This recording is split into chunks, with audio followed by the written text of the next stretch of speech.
Welcome to Samba Samba. Enjoy the video. You start by duplicating the background and converting that layer to a smart object so you can tweak settings later. Once done, apply Unsharp Mask from the Filter menu, use amount around 100% and radius between 0, 5 and 1.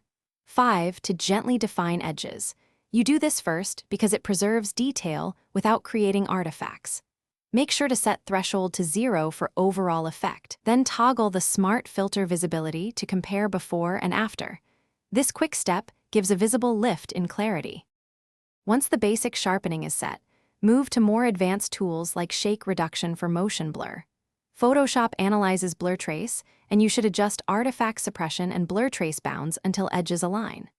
Next, create a merged copy Ctrl/CMD plus Alt plus Shift plus E, run high pass at 1 to 3 px, and set the blend mode to overlay or soft light to enhance mid-frequency detail. Make sure to add a layer mask and paint with a soft brush to confine the effect to important edges and avoid amplifying. You finish by sending the smart object to Camera Raw for global clarity, dehaze, and texture adjustments.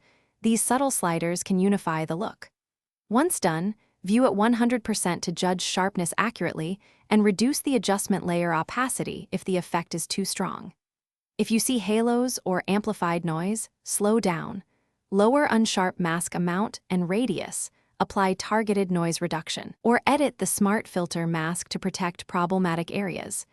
This final check ensures a natural, stable result. Thanks for watching. Consider subscribing if we helped you.